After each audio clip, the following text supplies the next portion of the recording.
ยนึกเดาผิดยิ่งไม่ควรเอ็นเองกับสิ่งเพียงคาดคะเนกาลมาสูตรบทธรรมพระพุทธศาสตร์พระองค์วางวาดหมดจดไม่ให้ไขว้เขวแน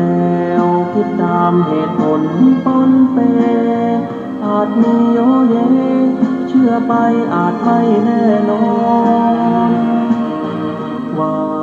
ตรงทฤษฎีของตนเชื่อจนล้นนั้นผิดคำสอนเชื่อรูปลักษณ์นั้นควรสังวรแม้อาจารย์สอนใช่ว่าเชื่อหมดเลย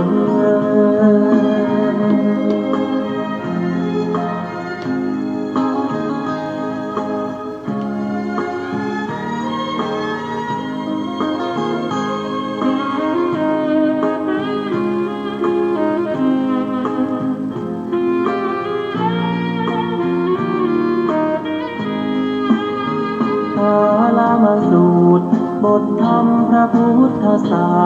สตร์พระองค์วางวาดหมดจดไม่ให้ไขว้เขวแนวคิดตามเหตุผลปนเปอาจมีโยเยเชื่อไปอาจไม่แน่นอนว่าตรงทฤษฎีของตนเชื่อจนล้นนั้นผิดคำสอนเชื่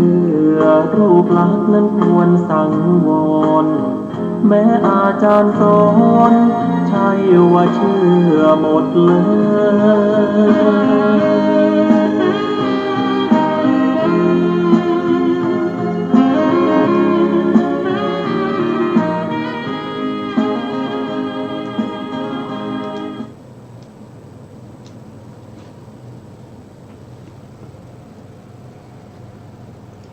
พุทธังสรณังกัจฉามิธัมมังสรณังกัจฉามิสังฆังสรณังกัจฉามิการนมัสการพระมหาเถระพระสังฆาธิการพระเถรานุเถระสวัสดีท่านผู้ฟังและผู้ชมทุกท่านกลับมาพบกับรายการศึกษาพระสัทธรรมเพื่อการพ้นทุกข์ครั้งนี้เป็นครั้งที่ 6ในเรื่องของมหาปาฐานสูตรซึ่งนำมาจากพระไตรปิฎกและอัตถกถาชุด91เล่มของมหามกุฏราชวิไลอยู่ในเล่มที่13เล่มที่13เป็นส่วนแรกในเล่มที่13นะครับเป็นพระสูตรที่พูดถึงในเรื่องของการระลึกชาติการที่บุคคลที่จะระลึกชาติได้ในพระพุทธศาสนาผู้ที่ระลึกชาติได้มากที่สุดก็คือพระสัมมาสัมพุทธเจ้าระลึกชาติได้โดยไม่มีขีดจำกัดต่อมาก็จะเป็นพระปัจเจกพุทธเจ้าก็ระลึกได้ถึง3 อสงไขยแสนมหากัปถ้าเป็นอัครสาวกเช่นพระสารีบุตรพระโมคคัลลานะก็จะระลึกชาติได้100,000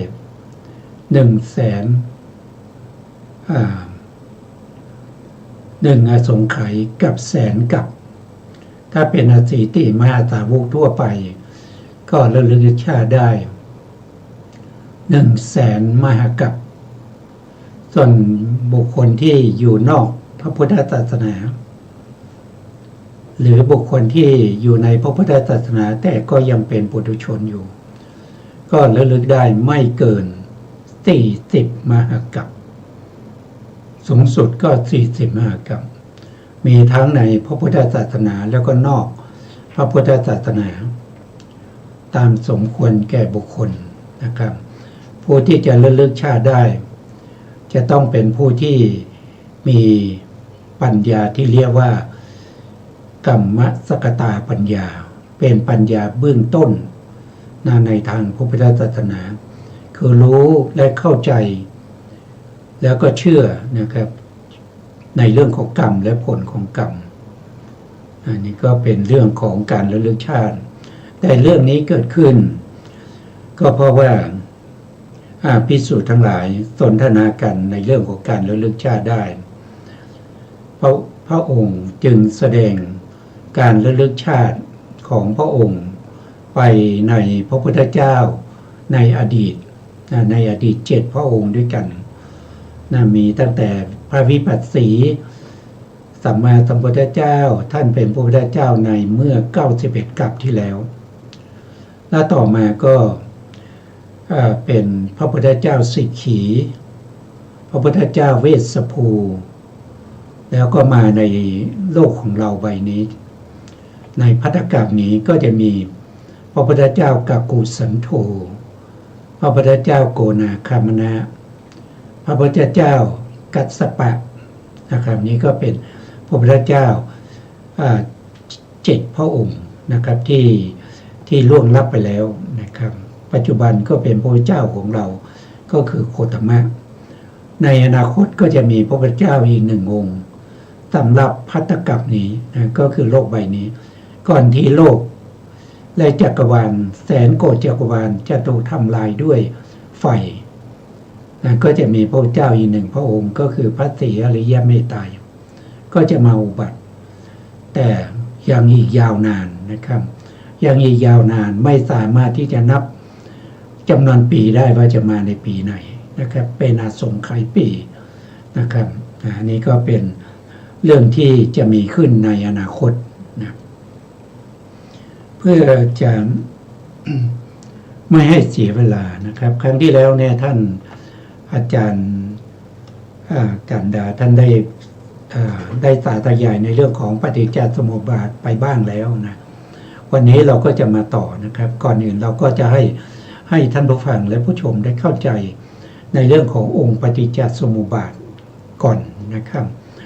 องค์ปฏิจจสมุปบาทก็จะเป็นถ้าว่าโดยเท่าที่เราศึกษากันมาก็จะมี3ประเภทด้วยกันในหนึ่งก็คือว่าโดยองค์นะครับว่าโดยองค์ก็จะมีอยู่12องค์นะครับ2ก็คือว่าโดยประเภทก็จะมี18องค์3ก็ว่าโดยพิสดารก็จะมีอยู่28องค์นะครับตั้งแต่องค์ที่1จนถึงองค์ที่10นี้จะเหมือนกันเลยนะครับก็คือ1ก็คืออวิชชาเป็นปัจจัยจึงมีสังขารเป็นปัจจัยจึงมีวิญญาณ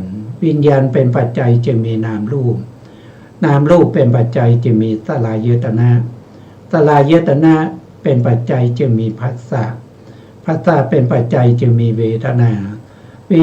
เป็นปัจจัยจึงมีตัณหาเป็นปัจจัยจึงมีอุปาทานเป็นปัจจัยจึงมีภพนะครับอันนี้ก็10องค์นะครับของว่าโดยองค์12แล้วก็ประเภท18ก็จะเหมือนกันตลอดจนถึงว่าโดยพิสดาร28ก็เหมือนกันนะครับแต่ตรงที่จะต่างกันก็คือประเภทว่าโดยพิสดารนะครับตั้งแต่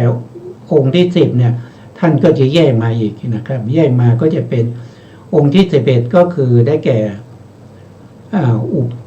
อุปติภาวะนะครับอุปปติภาวะ12ก็คือได้แก่กามภาวะ13ก็คือได้แก่รูปภาวะ14ก็ได้แก่อรูปภาวะ15ก็ได้แก่สัญญีภาวะ16ก็ได้แก่อสัญญีภาวะ17ก็ได้แก่เนวสัญญานาสัญญายตนะภาวะ18ก็คือ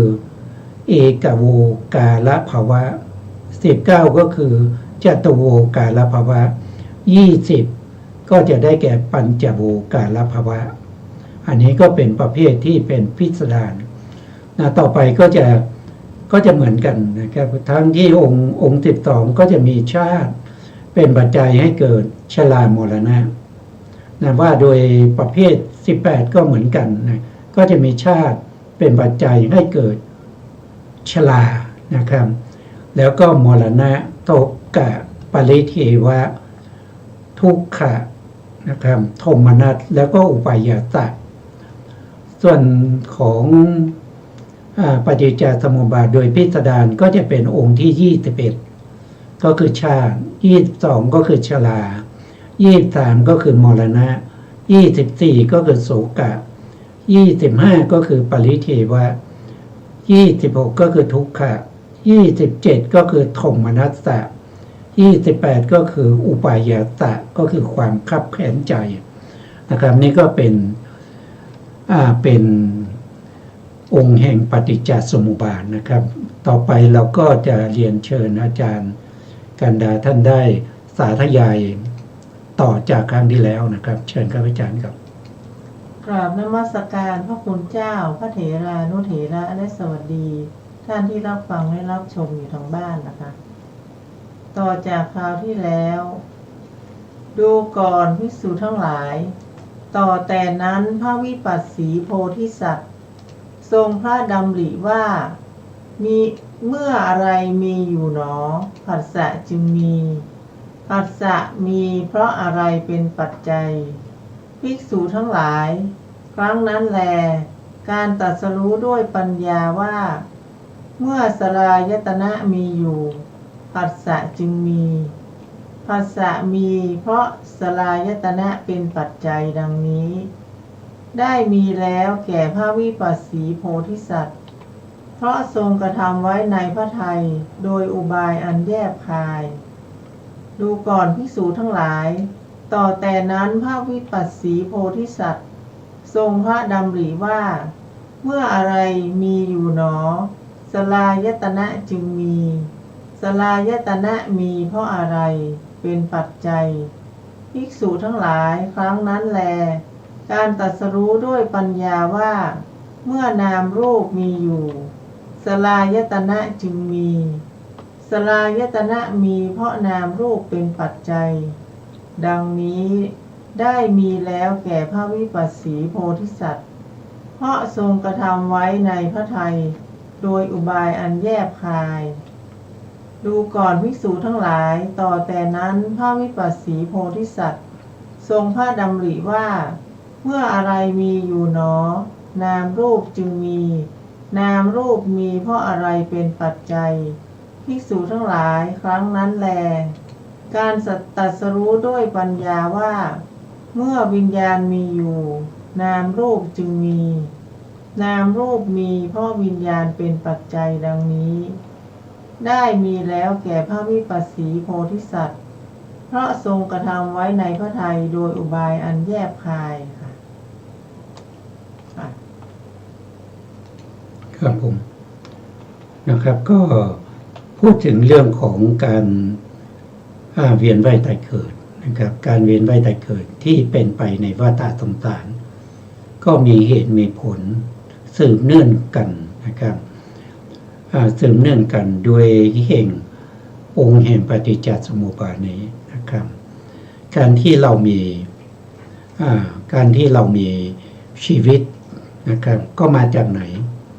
ก็มาจากการที่เราได้เกิดนะครับการที่เราได้เกิดทำไมได้เกิดนะครับก็เพราะเรายังมีอุปทานขันธ์ห้านะครับเรายังยึดมั่นถือมั่นมีความยินดีพอใจในเรื่องของการได้เห็นสิ่งสวยๆงามๆการได้ยินได้ฟังเสียงที่ไพเราะการที่ได้ดมกลิ่นที่หอมๆการที่ได้ลิ้มลิ้มรสที่อร่อยการถูกต้องสัมผัสที่น่าพึงพอใจแล้วก็เข้าไปยินดีติดใจในสิ่งเหล่านี้อยู่เป็นประจำก็เลยเป็นเหตุให้เราจะต้องเกิดอีกนะครับการเกิดนี้ก็เพราะว่าเราจะเห็นว่ามันมีชาติคือการเกิดขึ้นของจิตแล้วก็ของกรรมชรูปที่เกิดขึ้นเป็นครั้งแรกแล้วก็สืบต่อกันมาจนถึงปัจจุบันนี้นะครับสืบกันมาถ้าคนที่มีอายุ6-70ก็สืบกันมา6-70 ปีนะครับการที่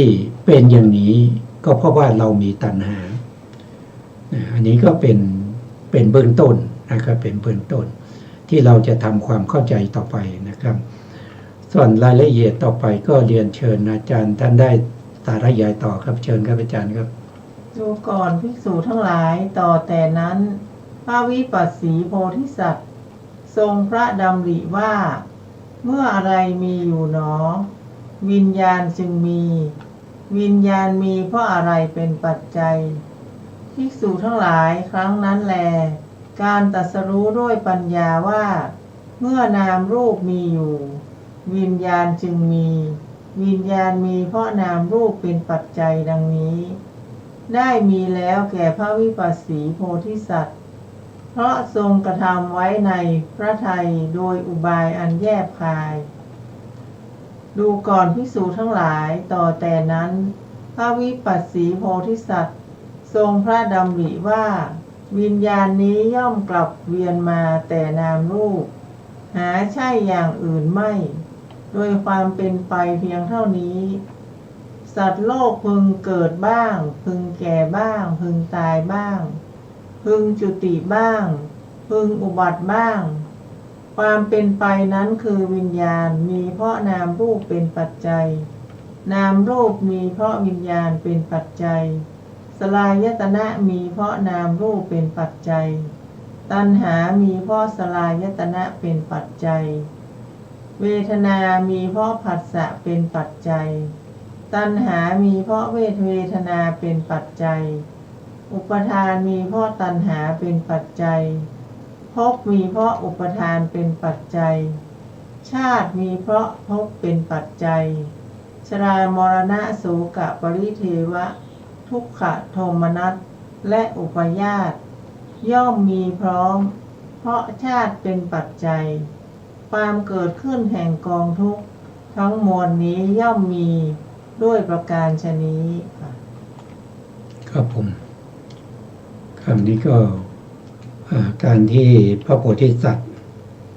สามารถที่จะระลึกถึงสิ่งเหล่านี้ได้โดยที่ไม่มีผู้แนะนำไม่มีครูอาจารย์ก็เพราะว่าท่านได้ศึกษาสิ่งเหล่านี้สะสมเป็นบารมีมาตั้งแต่สมัยพระพุทธเจ้าองค์ก่อนๆพระวิปัสสีนี่ท่านเป็นพระพุทธเจ้าประเภทที่เป็นเขาเรียกว่าเป็นวิริยาธิกะวิริยาธิกะนี่ต้องสร้างบารมีถึง16กสงไขยแสนมหากรัมนะครับในช่วงนี้ท่านก็ได้พบกับพระพุทธเจ้ามากมายนะครับในช่วงที่เป็น16กสงไขยเนี่ยท่านได้พบกับพระพุทธเจ้าถึง49พระองค์ด้วยกันแล้วก็ในช่วงที่100,000มากกับก็ได้พบกับพระพุทธเจ้าอยู่ถึง60องค์นะครับในพระพุทธเจ้าเหล่านี้ท่านก็ได้ศึกษาเก็บสะสมบารมีที่เป็นปัญญาในเรื่องของเหตุและผลในเรื่องของปฏิจจสมุปบาทมาโดยตลอดนะครับแต่ถ้าเราย้อนกลับไปว่าก่อนที่ท่านจะได้รับพุทธพยากรณ์นั้นท่านก็ได้สะสมบารมีมานะครับตั้งแต่ตั้งความปรารถนาในใจท่านใช้เวลายาวนานในความปรารถนาในใจเนี่ยถึง28อสงไขยนะครับ28อสงไขยเนี่ยท่านก็พบพระพุทธเจ้าถึง500,000พระองค์นะไม่ใช่เรื่องเล็กน้อยนะแล้วต่อมาเมื่อครบ28อสงไขยแล้วก็เปล่งวาจานะครับก็ตั้งวัจจีกายวจีนะครับวจีปณิธานก็ใช้เวลายาวนานถึง36อสงไขยนะ36อสงไขยเนี่ยท่านก็พบพระพุทธเจ้าในระหว่างนี้ถึง 1,548,000 พระองค์ด้วยกันถึงจากนั้นท่านก็ได้รับพุทธพยากรณ์นะแล้วก็ได้รับพุทธพยากรณ์เป็นนิยตโพธิสัตว์เป็นบุคคลที่จะได้ตรัสรู้แน่นอนนับจากตรงที่ได้พุทธพยากรณ์ครั้งแรก16อสงไขยแสนมากกับจนมาถึง วันนี้แหละนะวันนี้ก็คือวันที่เนี่ยวันที่ในพระสูตรที่ท่านได้กล่าวไว้นะก็คือท่านพระโพธิสัตว์วิปัสสีท่านก็ได้เสด็จออกจากเมืองนะครับแล้วก็ไปบวชอยู่ในอุทยานนะครับแล้วก็มีผู้ที่บวชติดตามนะครับทั้งชาวบ้านนะข้าราชการตำรวจทหารนะครับพ่อค้าประชาชนติดตามท่านไปถึง 84,000 คนด้วยกันนะครับทำให้ท่านเนี่ยไม่มีความวิเวกในการที่จะตรัสรู้เพราะฉะนั้นท่านก็หนีออกจากหมู่คณะนะครับออกไปอยู่แต่เพียงผู้เดียว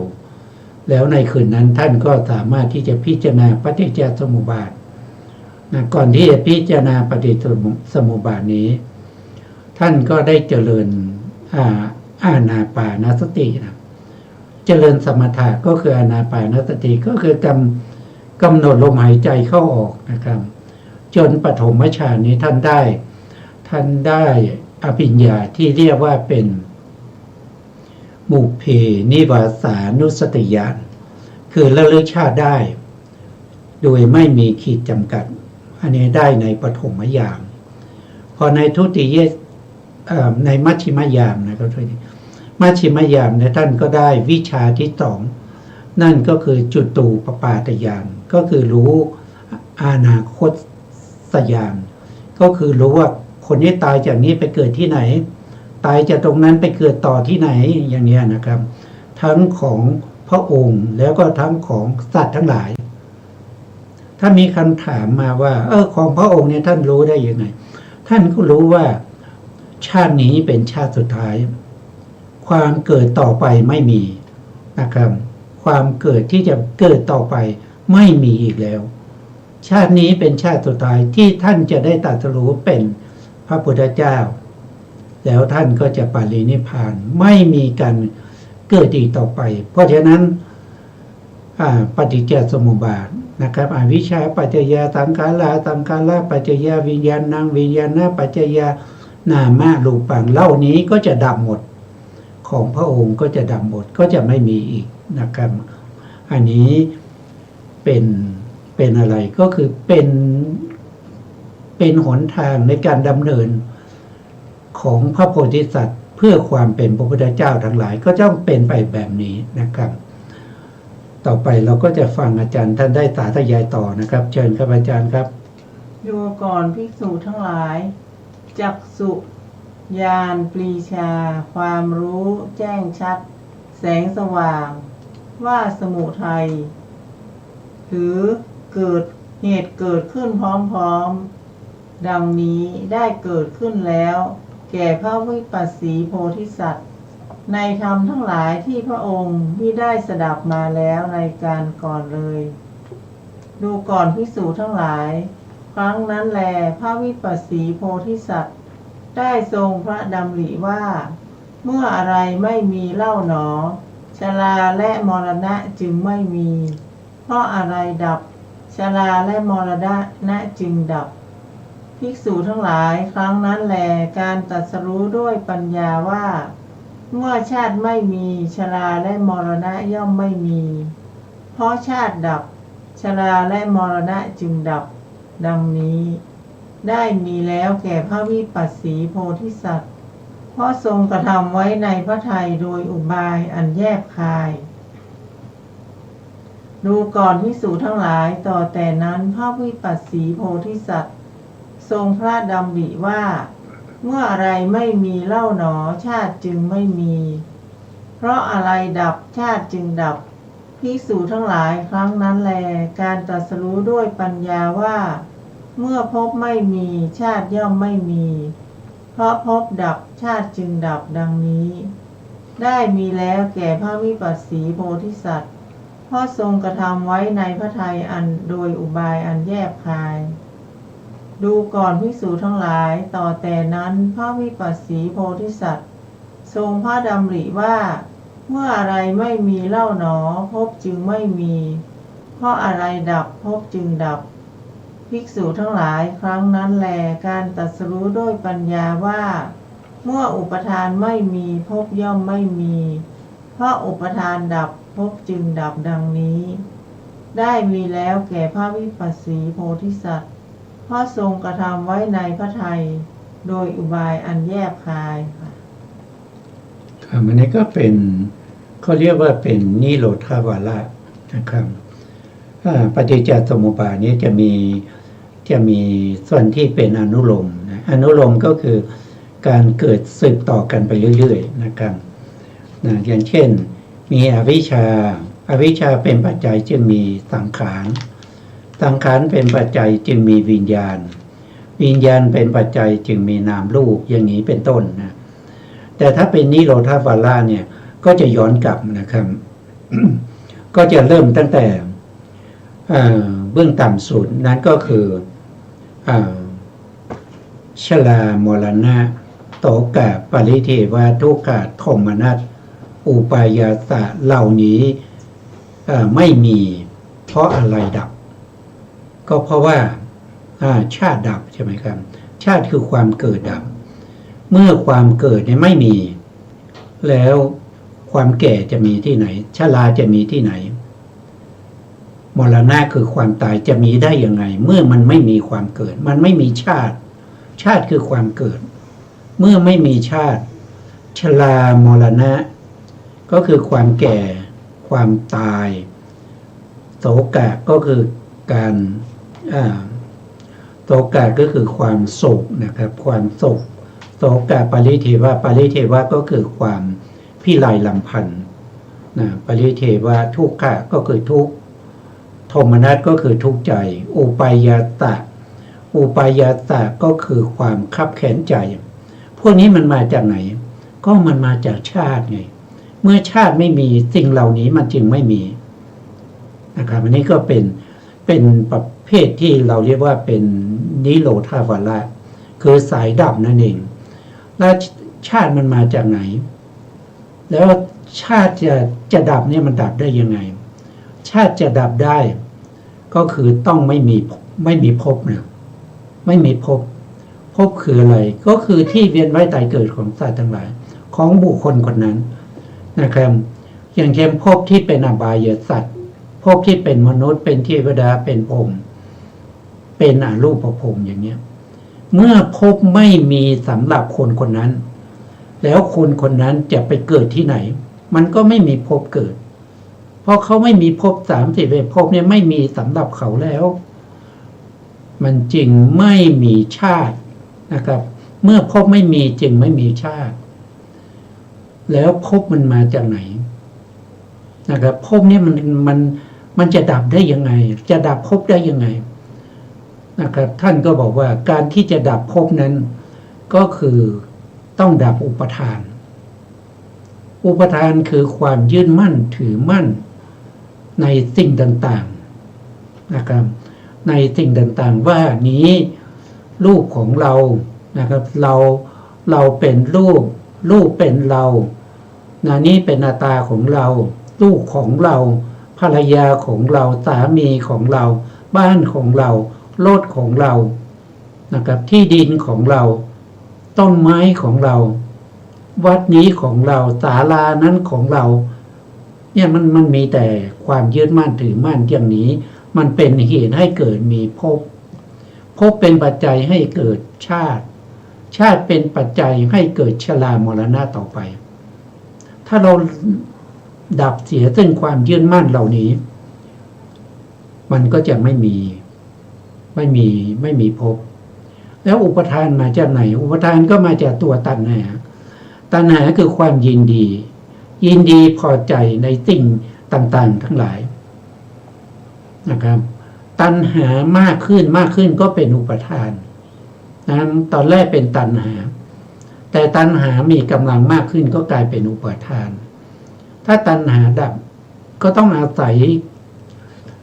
อะไรเมื่ออุปทานจะดับก็อาศัยว่าตัณหาดับแล้วตัณหามันเกิดมาจากไหนตัณหามันเกิดมาจากเวทนาคือความรู้สึกยินดีชอบใจความไม่ชอบใจความเฉยตัณหามันมาจากตรงนี้ แต่ถ้าเรากำจัดเสียซึ่งเวทนาตัณหาก็จะไม่มี เมื่อเวทนาดับตัณหาก็จะดับนะครับเมื่อละเวทนามันจะดับได้ยังไงเวทนาจะดับได้ด้วยการดับเสียซึ่งผัสสะนะครับผัสสะมาจากไหนก็ตามก็คือการประชุมของธรรมะสามอย่างก็คือมีตา มีสีแล้วก็มีวิญญาณนะครับที่ในทวารทั้งหกเรามีตาเราจึงได้เห็นจิตที่เห็นนั้นเขาเรียกว่าจักขุวิญญาณเรามีหูเราจึงได้ยินเสียงสิ่งที่ได้ยินเสียงนั่นคือโสตวิญญาณเรามีจมูกเราจึงได้กลิ่นและตัวที่ได้กลิ่นนั้นคือฆานวิญญาณเนี่ยธรรมะเหล่านี้มันประชุมกันมันจึงทำให้เกิดการสืบต่อกันไปเมื่อเราดับเสียซึ่งผัสสะนะครับมันก็จะไม่มีเวทนาแล้วถ้าเราดับอะไรล่ะมันถึงจะไม่มีผัสสะก็ต้องไปดับเสียซึ่งสลายตนะสลายตนะดับผัสสะจึงดับแล้วสลายตนะดับเพราะอะไรก็เพราะว่านามรูปดับแล้วนามรูปมันมีมาได้ยังไงก็เพราะว่ามันมีวิญญาณไงมันมีวิญญาณจึงมีนามรูปมีนามรูปจึงมีสลายตนะเมื่อนามรูปดับสลายตนะดับนามรูปจะดับได้ยังไงก็ต้องดับที่วิญญาณแล้ววิญญาณจะดับได้ยังไงก็ต้องไปดับที่สังขารสังขารคือการปรุงแต่งทางใจทางกายแล้วก็ทางวาจาถ้าเราดับเสียซึ่งการกล่าววาจาที่ไม่ดีนะครับกา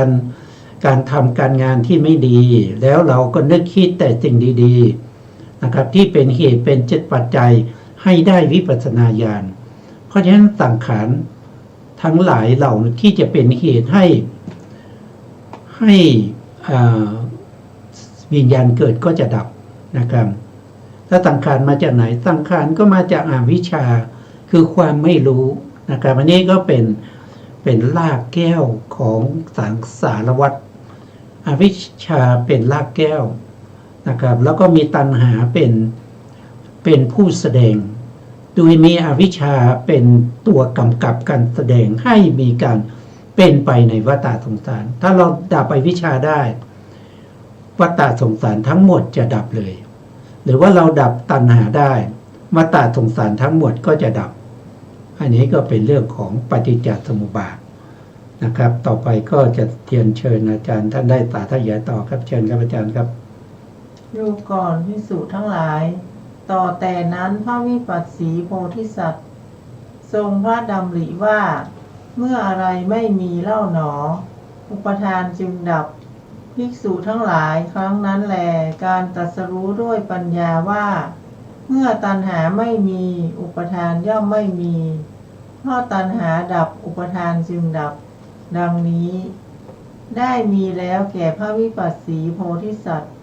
เพราะทรงกระทำไว้ในพระทัยโดยอุบายอันแยบคาย ดูก่อนภิกษุทั้งหลายต่อแต่นั้นพระวิปัสสีโพธิสัตว์ทรงพระดำริว่าเมื่ออะไรมีเล่าหนอตัณหาจึงไม่มีเพราะอะไรดับตัณหาจึงดับภิกษุทั้งหลายครั้งนั้นแลการตรัสรู้ด้วยปัญญาว่าเมื่อเวทนาไม่มีตัณหาย่อมไม่มีเพราะเวทนาดับตัณหาจึงดับดังนี้ได้มีแล้วแก่พระวิปัสสีโพธิสัตว์เพราะทรงกระทำไว้ในพระทัยโดยอุบายอันแยบคายดูก่อนภิกษุทั้งหลายต่อแต่นั้นพระวิปัสสีโพธิสัตว์ทรงพระดำริว่าเมื่ออะไรไม่มีเล่าหนอเวทนาจึงไม่มีเพราะอะไรดับเวทนาจึงดับภิกษุทั้งหลายครั้งนั้นแลการตรัสรู้ด้วยปัญญาว่าเมื่อผัสสะไม่มีเวทนาย่อมไม่มีเพราะผัสสะดับเวทนาจึงดับดังนี้ได้มีแล้วแก่พระวิปัสสีโพธิสัตว์เพราะทรงกระทำไว้ในพระทัยโดยอุบายอันแยบคายค่ะครับผมก็อันนี้ ก็ยังพูดถึงในเรื่องของนิโรธาวาระก็คือสายดับนะครับภาษาจะดับก็เพราะว่าสลายเจตนาดับเมื่อภาษาดับเวทนาก็ดับนะครับเมื่อเวทนาดับตัณหาก็ดับอย่างนี้เป็นต้นนะครับก็คือง่ายๆก็คือเราต้องจำองค์ปฏิจจสมุปบาทให้ได้นะครับองค์ปฏิจจสมุปบาทมันมีอยู่12องค์ด้วยกันนะว่าโดยองค์มี12ว่าโดยประเภทมี18ว่าโดยพิสดารก็มีอยู่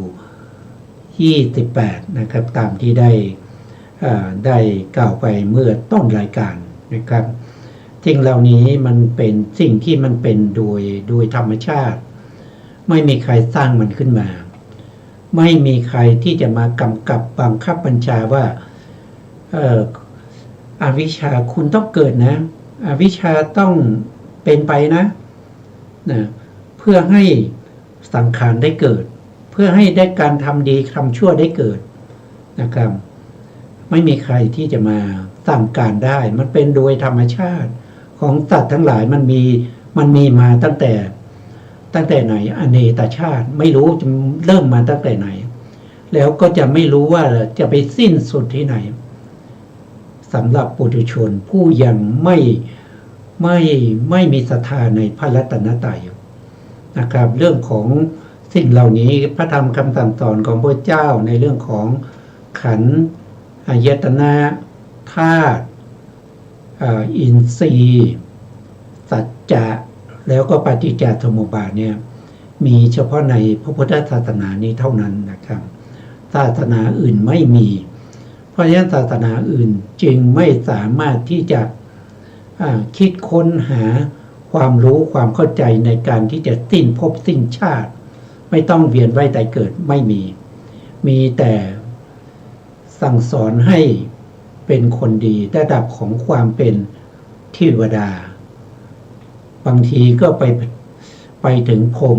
เช่นศาสนาพราหมณ์ที่เขาทำสมาธิเขาทำสมาธิเขาทำฌานเขาก็สามารถที่จะเข้าถึงฌานได้นะครับสามารถที่จะไปเกิดเป็นพรหมได้แต่ความการไปเกิดเป็นพรหมนั้นมันไม่ใช่ที่สิ้นสุดของ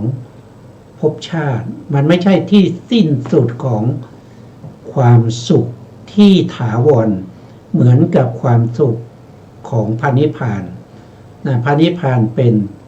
ความสุขที่ปราศจากโลกิยธรรมทั้งหลายปราศจากเวทนาที่เรารู้สึกว่าสุขเรารู้สึกว่าสบายเนี่ยไม่มีใ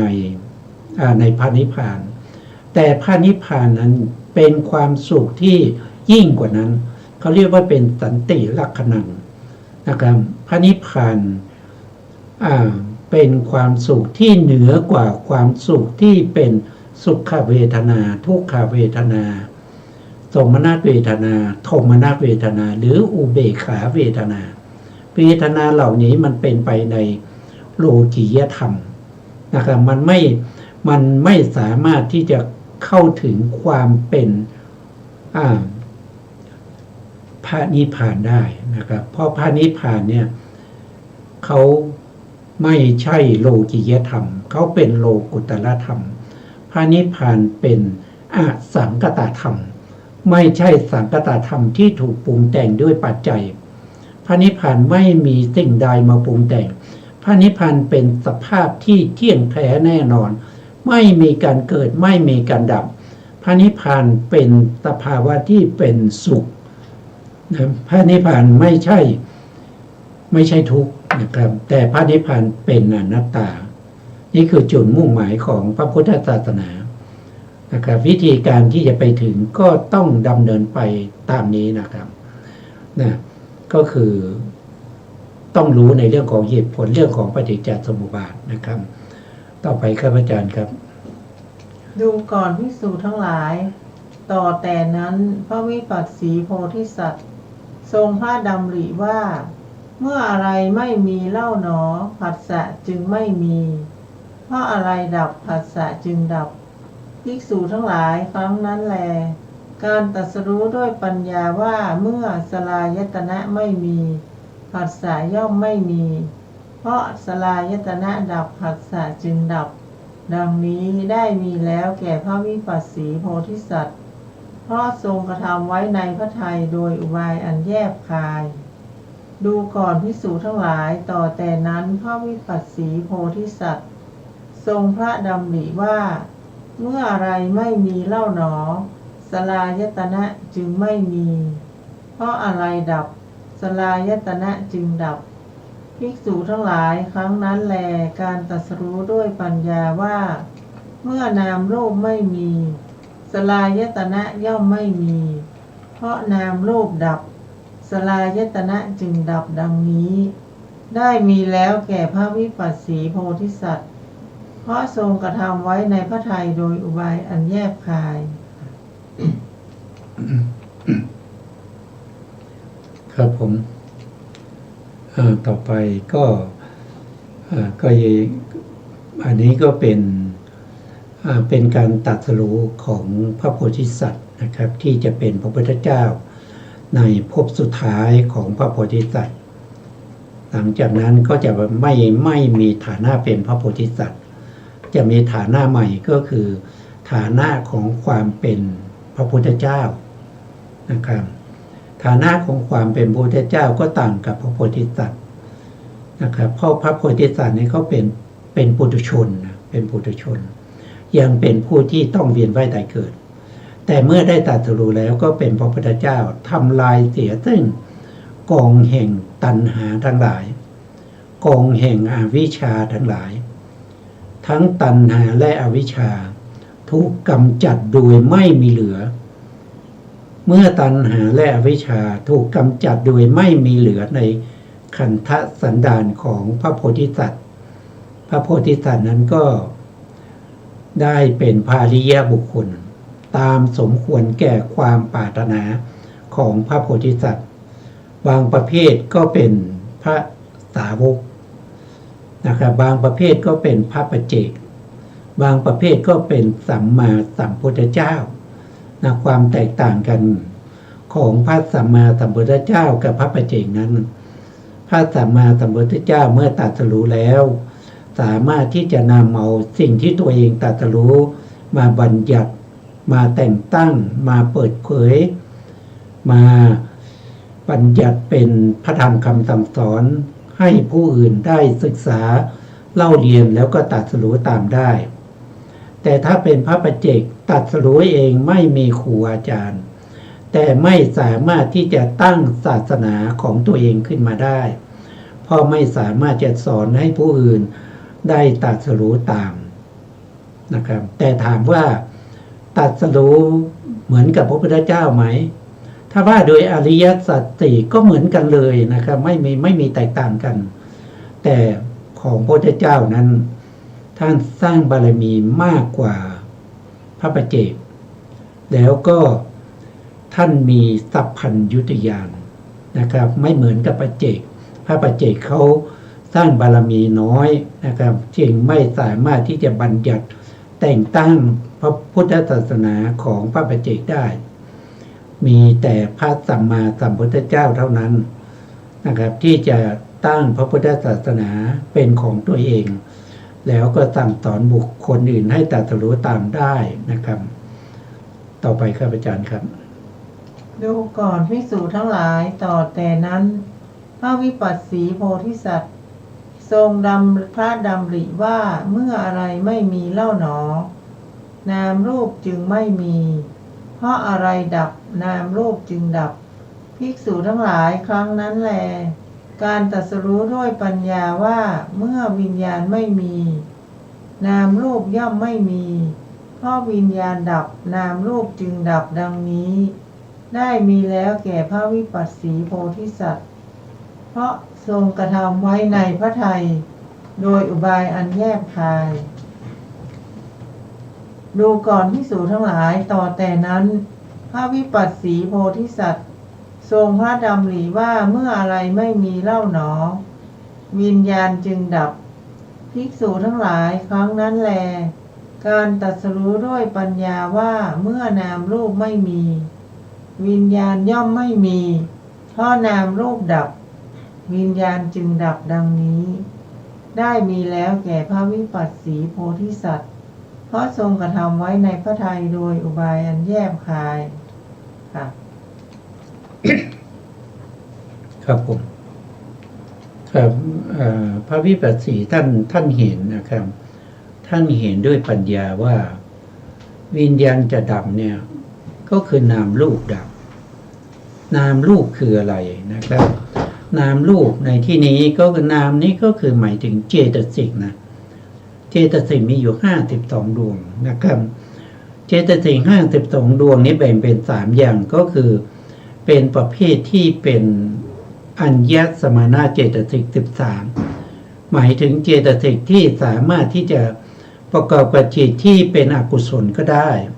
ประกอบกับจิตที่เป็นกุศลก็ได้นะเขาสามารถประกอบได้ทั้งกุศลและอกุศลจึงเรียกว่าอัญญสมานะเจตสิกมีอยู่13ดวงนะครับแล้วก็อันที่สองก็คือเจตสิกประเภทที่เป็นอกุศลเจตสิกอกุศลเจตสิกนี่คือเจตสิกที่ประกอบเฉพาะจิตที่เป็นอกุศลจะไม่สามารถที่จะไปประกอบกับจิตประเภทที่เป็นโสภณะได้ประเภทที่สามก็คือเจตสิกที่เป็นโสภณะเจตสิกคือเจตสิกที่จะประกอบกับจิตที่เป็นโสภณะจิตเท่านั้นนะครับทั้งสามอย่างนี้เขาเรียกว่าเป็นนามนะครับทั้งสามอย่างนี้เป็นนามรูปคืออะไรรูปก็คือได้แก่กรรมชรูปกรรมชรูปที่เกิดขึ้นตรงที่ปฏิสนธิจิตนะครับกรรมชรูปก็มีอยู่ทั้งหมดถ้าว่าโดยกรรมโดยตรงเนี่ยมีอยู่9อย่างนะครับมีอยู่9อย่างแต่ก็จะมีหนึ่งก็คือประสาทตานี้เกิดจากกรรมเรียกว่ากรรมชรูปประสาทหูเกิดจากกรรมก็เรียกว่ากรรมชรูปประสาทจมูกก็เกิดจากกรรมก็เรียกว่าประสาทจมูกหรือเรียกว่าคานาประสาทนะครับบาลีเขาเรียกว่าคานาประสาทถ้าเป็นประสาทลิ้นนะครับก็เกิดจากกรรมก็เรียกว่าเป็นกรรมชรูปเหมือนกันแล้วประสาทกายเนี่ยมันอยู่ทั่วร่างกายนะครับตั้งแต่โคนผมไปจนถึงฝ่าเท้าเนี่ยนะยกเว้นเฉพาะตรงที่เนื้อหนาหนังหนาปลายตรงที่เป็นปลายเล็บนะปลายเล็บแล้วก็ตรงที่เป็นผมที่โผล่ขึ้นเหนือหนังศีรษะขึ้นไปตรงไหนที่เราหยิกแล้วมันไม่เจ็บหรือว่าเราเข็มแทงแล้วมันไม่เจ็บตรงนั้นจะไม่มีประสาทกายเพราะนั้นประสาทกายจะอยู่ทั่วไปในร่างกายมากมายเหลือเกินอันนี้ก็เป็นกรรมชรูปอันนี้ก็เป็นกรรมชรูป5นะครับกรรมชรูปที่6ก็คือได้แก่เขาเรียกว่าเป็น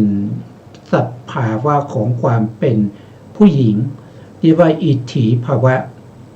อิทธิภาวะเนี่ยเป็นสภาพที่รู้ได้ทางใจเกิดจากกรรมนะเป็นสภาวะของความเป็นหญิงเพศหญิงนะครับอันนี้คือ6 7ก็คือได้แก่สภาวะของความเป็นชายปุริสภาวะนะได้8แล้วนะได้เท่าไหร่ได้7นะครับตัวที่8ก็คือได้แก่หัตถยวัตถุรูป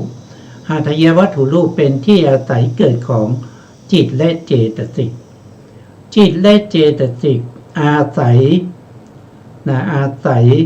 หัตถยวัตถุเกิดหัตถยวัตถุนั้นเกิดจากกรรมนะครับเกิดจากกรรม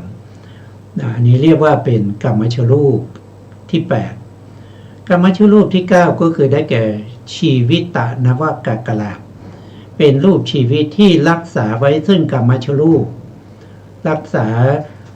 จักขุประสาทรักษาโสตประสาทรักษาคานาประสาทรักษาชิวหาประสาทรักษากายประสาทแล้วก็รักษาไว้ซึ่งความเป็นผู้หญิงผู้ชายรักษาไว้ซึ่งหัตถยวัตถุ อันนี้เรียกว่าเป็นชีวิตรูปเป็นรูปที่9นะครับเพราะเรามีนามคือเจตสิกเพราะเรามีรูปคือกรรมชรูปเพราะฉะนั้นวิญญาณจึงเกิดวิญญาณจะเกิดวิญญาณอาศัยอะไรเกิดวิญญาณก็อาศัยเจตสิกและรูปเหล่านั้นเกิดขึ้นนะครับอันนี้ก็เป็นวิญญาณไม่มีนะครับวิญญาณไม่มีนามรูปก็ไม่มีนามรูปไม่มีวิญญาณก็ไม่มีเมื่อมีวิญญาณก็มีนามรูปเมื่อมีนามรูปก็มีวิญญาณมาอาศัยซึ่งกันและกันเกิดขึ้นนะครับต่อไปก็จะเรียนเชิญอาจารย์ท่านให้สาธยายต่อครับเชิญครับดูก่อนภิกษุทั้งหลายต่อแต่นั้นพระวิปัสสีโพธิสัตว์ทรงพระดำริว่า หนทางเพื่อความตรัสรู้นี้ เราได้บรรลุแล้วแลคือเพราะนามรูปดับวิญญาณจึงดับเพราะวิญญาณดับนามรูปจึงดับเพราะนามรูปดับสลายตนะจึงดับเพราะสลายตนะดับผัสสะจึงดับเพราะผัสสะดับเวทนาจึงดับเพราะเวทนาดับตัณหาจึงดับเพราะตัณหาดับอุปทานจึงดับเพราะอุปทานดับภพจึงดับเพราะภพดับชาติจึงดับเพราะชาติดับชรามรณะโสกปริเทวะทุกขโทมนัสและอุปาญาตจึงดับโดยไม่เหลือความดับแห่งกองทุกข์ทั้งมวลนี้ย่อมมีได้ด้วยประการฉนี้ค่ะต่อไปอีกนิดนึงครับดูก่อนภิกษุทั้งหลายจักษุญาณปรีชาความรู้แจ้งชัดแสงสว่างว่านิโรธคือความดับดังนี้ได้เกิดขึ้นแล้วแก่พระวิปัสสีโพธิสัตว์ในธรรมทั้งหลายที่พระองค์มิได้สดับมาแล้วในการก่อนเลยครับผมขอบคุณมากนะครับวันนี้ก็ตรัสรู้แล้วนะครับตรัสรู้เป็นพระพุทธเจ้าแล้วธรรมที่พระพุทธเจ้าทุกพระองค์จะใช้นี้ในการตรัสรู้ในคืนวันสุดท้ายของพระโพธิสัตว์จะเป็นพระพุทธเจ้านั่นคือปฏิจจสมุปบาทนะครับแล้วในคืนนั้นเนี่ยพระองค์จะใช้กำลังของสมถะและก็วิปัสสนาคู่กันนะครับผู้ที่คิดว่าสมถะไม่สำคัญคือสมาธิไม่สำคัญนั้นคงจะเข้าใจผิดนะครับเพราะว่าการปฏิบัติธรรมการที่จะให้สำเร็จนั้นต้องอาศัยกำลังของสมาธิและกำลังของวิปัสสนานะครับแล้วบางคนอาจจะถามว่าที่ได้ยินมาบ่อยๆว่าพระอริยบุคคลที่เป็นสุขวิปัสสกาล่ะพระสุขวิปัสสกาที่เจริญเฉพาะวิปัสสนานั้นเขาต้องเจริญวิปัสสนาให้มีกำลังนะให้วิปัสสนานั้นมีความตั้งมั่นนะตั้งมั่นนั่นคือตัวสมาธินะครับมีความตั้งมั่นนั่นคือเข้าถึงความตั้งมั่นที่เรียกว่าอุปจารสมาธิก็คือถ้าเจริญเฉพาะรูปนามไปเรื่อยๆโดยไม่ได้ใส่ใจในเรื่องของสมาธินะครับถ้ากำลังของสมาธิที่เป็นคณิกะสมาธินั้นไม่มีกำลังไปเทียบเท่ากับอุปจารสมาธิแล้วคนนั้นไม่มีโอกาสที่จะเห็นรูปนามได้นะครับคนที่จะเห็นรูปนามได้นั้นสมาธิต้องมีกำลังถึงอุปจารสมาธิไม่ว่าจะเจริญวิปัสสนาโดยตรงหรือว่าจะเจริญสมถะเป็นบาตในการเจริญวิปัสสนานะครับต้องอยู่ที่อุปจารสมาธินะครับถึงจะสามารถที่จะตรัสรู้ธรรมได้แต่สำหรับพระพุทธเจ้าทุกพระองค์ท่านจะ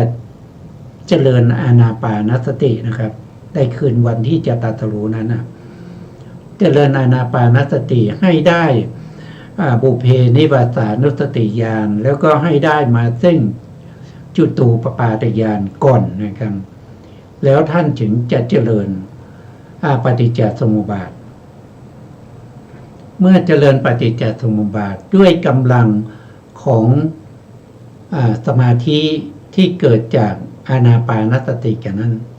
ที่ยังมีกำลังนะครับก็เป็นเหตุเป็นปัจจัยให้พระโพธิสัตว์ทุกพระองค์เนี่ย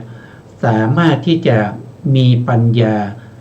เข้าถึงการตรัสรู้ในเรื่องของปฏิจจสมุปบาทด้วยพระองค์เองไม่ต้องมีคนมาแนะนำไม่มีครูอาจารย์นะครับเพราะฉะนั้นบางคนเนี่ยคิดว่าพระพุทธเจ้าก็มีอาจารย์นะครับก็ได้แก่ใครก็ได้แก่อุทกดาบทแล้วก็อาดาลดาบทอย่างเงี้ยจริงๆแล้วสองคนนั้นเขาสอนวิชาทางโลกนะครับแต่ถ้าว่าโดยวิชาแห่งความเป็นพระพุทธเจ้าแล้วสองคนนั้นไม่มีนะครับไม่มีและสองคนนั้นไม่สามารถที่จะรู้ถึงวิปัสสนาเลยเขาเข้าใจว่าสมาธินะครับสูงสุดของสมาธิคือเนวสัญญานาสัญญายตนะนั้นเป็นนิพพานนะครับเป็นความเข้าใจผิดนะครับเพราะฉะนั้นสองคนนั้นไม่ใช่อาจารย์ของพระพุทธเจ้านะครับเขาเป็นแค่อาจารย์ของพระโพธิสัตว์นะพระโพธิสัตว์เปลี่ยนสภาพมาเป็นพระพุทธเจ้าแล้วเพราะฉะนั้นจึงไม่มีครูอาจารย์นะครับอันนี้ต้องเข้าใจอย่างนี้นะวันนี้เวลาเราหมดแล้วนะครับอาจารย์ครับเวลาหมดก็ต้องหมดเวลานะครับก็ต้องอำลาท่านผู้ฟังและผู้ชมไปนะครับเพราะว่าเวลาก็เป็นสิ่งที่มีค่านะครับของเราก็มีค่าของผู้อื่นก็มีค่านะครับเพราะฉะนั้นเราก็ไม่ควรกินเวลาของผู้อื่นนะครับสุดท้ายนี้ก็ขอกราบขอบพระคุณพระครูสมุทรวิศวัตรวรกิจโจผู้อำนวยการสถานีวิทยุเพื่อการศึกษาพระพุทธศาสนาและวัฒนธรรม FM 104.5 เมกะเฮิรตซ์วัดไฝหินจังหวัดเชียงใหม่และขอกราบขอบพระคุณพระครูปริยัติยานุศาสตร์ขอบคุณท่านผู้ฟังและผู้ชมทุกท่านนะครับที่ให้เกียรติติดตามในรายการศึกษาพระสัทธรรมเพื่อการพ้นทุกข์พบกันใหม่ในครั้งต่อไปครับวันนี้ลาไปก่อนครับสวัสดีครับ